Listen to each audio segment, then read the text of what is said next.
عبادت واجب ہوتی ہے عاقل، بالغ، صاحب نصاب اور مقیم پر۔ عاقل کا مطلب سمجھ بوجھ رکھنے والا، وہ آدمی جو دماغی اعتبار سے معذور ہے، پاگل دیوانہ ہے، اس پر قربانی نہیں آتی۔ نمبر 2، نابالغ بچے پر بچی پر قربانی نہیں ہے، چاہے ان کے پاس جتنا مال اور پیسہ ہو۔ نمبر 3، مسافر پر قربانی نہیں ہے، چاہے اس کے پاس جتنا مال ہو۔ اور صاحب نصاب نہ ہو، یعنی غریب پر قربانی نہیں ہے، صاحب نصاب پر قربانی ہے۔ صاحب نصاب کس کو کہیں گے؟ آسان لفظوں میں جس شخص نے رمضان میں یا اس سے پہلے یا بعد زکوٰۃ ادا کی ہے تو اس پر قربانی ہے، یعنی جس پر زکوٰۃ فرض ہے اس پر قربانی بھی ہے۔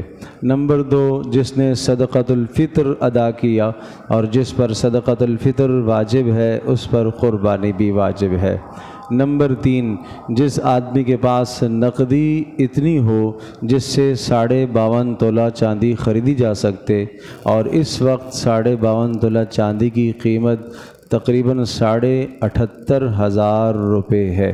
78,500 روپے اگر کسی کے پاس کیش میں موجود ہیں اور وہ مقروض بھی نہیں ہے اور وہ اس کی ضرورت سے بھی زائد پیسے پڑے ہوئے ہیں، تو یہ شریعت کی اصطلاح میں غنی ہو گیا، صاحب نصاب ہو گیا، اس پر قربانی واجب ہے۔ اسی طرح سے اگر کسی کے پاس تھوڑا سا سونا ہے، 1 تولہ سونا ہے، آدھ تولہ سونا ہے، اس آدھ تولے سونے کے ساتھ کچھ کیش بھی موجود ہے، چاہے کیش 2,000 روپے ہو، 3,000، اس آدھ تولے سونے کی قیمت اور 2,000 کیش یا 1,000 کیش، ان دونوں کی قیمت کو جمع کریں گے تو 78,500 کی مالیت بن جاتی ہے۔ تو اس سونے کی وجہ سے اگر ساتھ کیش ہے تو پھر اس پر بھی قربانی واجب ہے۔ اسی طرح سے کسی آدمی نے پلاٹ خریدا ہوا ہے بیچنے کی نیت سے اور اس کی مالیت اس سے زیادہ ہے تو اس پر بھی قربانی واجب ہے۔ اسی طرح سے کسی آدمی کے گھر میں ضرورت سے زائد سامان اتنا موجود ہے جس سے 52.5 تولہ چاندی خریدی جا سکتی ہو، یعنی 78,500 روپے کا ضرورت سے زائد سامان موجود ہے۔ ایسا فرنیچر پورا جو سال استعمال نہیں ہوتا، فریج پڑا ہوا ہے بالکل استعمال میں نہیں ہے، برتن بالکل استعمال میں نہیں ہیں، اس قسم کے سارے سامان کی قیمت اگر ہم جمع کریں تو 78,500 کی مالیت کو اگر ان کی قیمت پہنچ جاتی ہے تو اس آدمی کے پاس اور کوئی نقدی نہیں ہے، سونا بھی نہیں ہے، چاندی بھی نہیں ہے، تجارت کا کوئی سامان بھی نہیں ہے، بس گھر میں ضرورت سے زائد سامان پڑا ہوا ہے جس کی مالیت 78,500 روپے ہے، تو اس آدمی پر بھی قربانی واجب ہے۔ پھر ہر آدمی کی الگ الگ ملکیت شمار ہوتی ہے، شوہر کی ملکیت الگ شمار ہوگی، بیوی کی ملکیت الگ شمار ہوگی، بالغ بیٹے کی ملکیت الگ شمار ہوگی، بالغ بیٹی کی ملکیت الگ شمار ہوگی، بہو کی ملکیت الگ شمار ہوگی۔ بس اوقات ایک گھر کے اندر گھر کا سربراہ، اس پر بھی قربانی ہے، اس لیے کہ اس کے پاس بھی 78,500 کی مالیت اس کے پاس بھی موجود ہے۔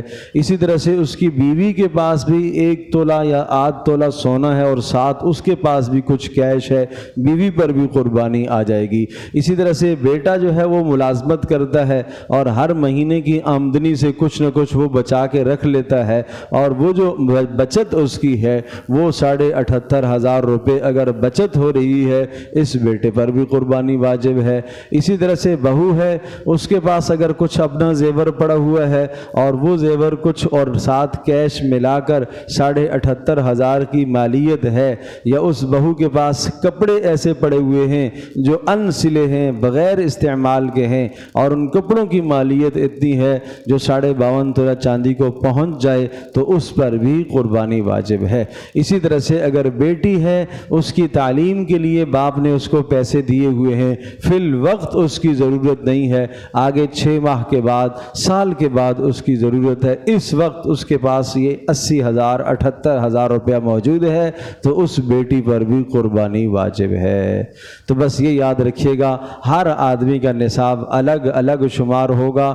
یہ جو خیال کیا جاتا ہے کہ ایک گھر کا سربراہ قربانی کرے تو سب کی جانب سے، یہ بالکل غلط خیال ہے، یہ بالکل غلط خیال ہے۔ جس آدمی پر قربانی واجب ہے وہ از خود اپنی جانب سے پہلے قربانی کرے، اپنی جانب سے کرنے کے بعد پھر گنجائش ہے اپنے ماں باپ کی جانب سے کرے، پھر گنجائش ہے رسول اللہ صلی اللہ علیہ وسلم کی جانب سے، کسی اور کی جانب سے قربانی کرے۔ لیکن اگر قربانی واجب ہے تو پہلے اپنی جانب سے کرے، واجب نہیں ہے کسی اور کی جانب سے کر لے تو کوئی حرج نہیں ہے، جس کی جانب سے کرے گا وہ قربانی اس کی قبول ہو جائے گی۔ لیکن اگر قربانی اس پر واجب ہے تو سب سے پہلے وہ اپنی جانب سے قربانی کرے۔